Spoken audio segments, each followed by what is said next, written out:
Good morning, friends, and good morning to Phil Rosenthal. Thanks so much for joining us, Phil.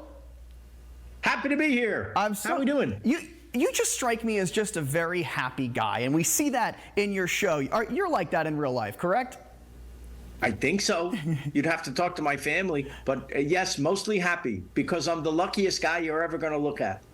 I love that. I love that. Let's talk first. I mean, you have such an eclectic career because not many people create one of the most successful sitcoms of all time and then go on to host one of the biggest shows on Netflix. You have done it, Phil.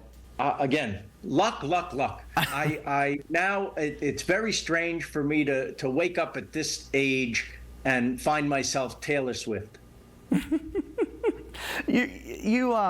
Phil, you don't understand. I mean, it's funny because I got to interview a lot of people, but I mean, I grew up on Long Island. I mean, Everybody Loves Raymond is literally my favorite sitcom of all time. So it does mean a lot for me to be able to talk to you today. Thank you. Set on Long Island. And the houses, by the way, are 10 minutes from where my parents still live. Amazing. Actually, and were your parents like the parents on the show? I'm going to say because my parents watched the show, no, they were nothing like the parents on the show. But a lot By of the way, I had to say that about my parents, and I was literally writing about my parents. I mean, what iconic! I mean, getting to work with Peter Boyle and Doris Roberts and Brad Garrett and of course Ray himself, Ray Romano, Patricia Heaton. Can you kind of talk about just what that experience was like for you? They were terrible. No, you know what? It was the dream of a lifetime to get to work with those people and the writers in the writer's room, which people don't see. But a comedy writer's room for a sitcom is maybe the happiest place on earth. You're literally getting paid to laugh all day. And then when you see this thing that you wrote get taken by these amazing actors and just made 10 times better, and to see the laughs that you got from a live studio audience, which doesn't happen much anymore, and then to get the reaction from the people at home,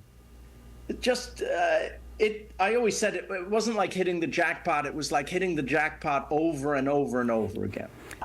And now you are touring, and of course that's why we're chatting with you. You're going to be in Charlotte this Friday, an evening with Phil Rosenthal from Somebody Feed Phil. What is an evening with Phil Rosenthal like? Okay, you buy a ticket and you come into the theater and the lights go down and I come out and I eat a sandwich. Seriously? And then I leave. That's the whole show. No, that's not the show.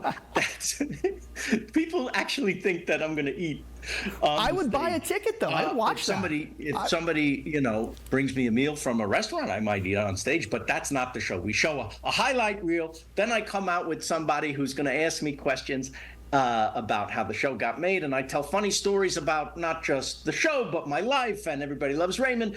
And then most of the rest of the show is question and answer from the audience. So I'm talking to the audience, and that's my favorite part because people ask fantastic things. They ask me ethical questions. They ask me relationship questions, parenting questions, how to deal with your parents, all this stuff. I'm very good at this relationship stuff. Phil Rosenthal, this Friday at the Night Theater. Phil, thank you so much for taking the time. It's been so great getting to chat with you. Will I see you at the Night Theater, Adam? I would love to be at the Night Theater. Come on. Let's do it. People. He wants to meet So you. fun. Yeah, That's pretty cool. I felt really connected to him. Yeah, I don't know if it was the New York thing or the fact that Everybody Loves Raymond is literally my favorite sitcom of all time. Yeah. These are not props. These are my actual DVDs. Oh, are they? Yes. Those were yours. Back when people bought Wow. TV shows on DVD. Yeah. But So cool. but I mean, you got to talk about a career. You've created one of the most successful sitcoms of all time. You have a hit show on Netflix that's now in season 7. And now you're on tour. I mean, that's like the trifecta. Yeah. his show is so much fun. If you haven't seen Somebody Feed Phil, you have got to watch it. It is such a fun show. I mean, it's like he goes around and tries food and visits different places, but he's so happy. And that's what you mentioned. It's so true.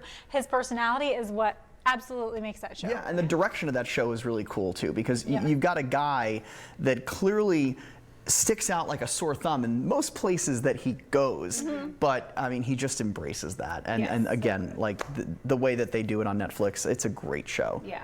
People love him because he's himself, right? Exactly. They appreciate Exactly. the authenticity, Yeah. right? Similar also to like Larry David creating Seinfeld and then going on and being on his own show. But yeah, I mean, just you got to also, Everybody Loves Raymond, just the most iconic actors in that show. I mean, it truly was an ensemble cast. Very cool. So much fun. And if the streaming ever goes out, you're set, There you Adam. go. One for worry. you. Oh, thanks, Adam. Yeah. There's one for you, and I get season 3. All set We for next love winter. it. All right, good stuff. Adam, thank you. You're going to stick around with us too, right? Yeah, I get to do Morning Brew again today. I really enjoyed it yesterday. So why awesome. not? Sweet. All right, it is 7:42 right now. Hey, after years of speculation, Wegmans is coming to Charlotte next on Rising, where and when the first store in the area is set to open. Sometimes I get a feeling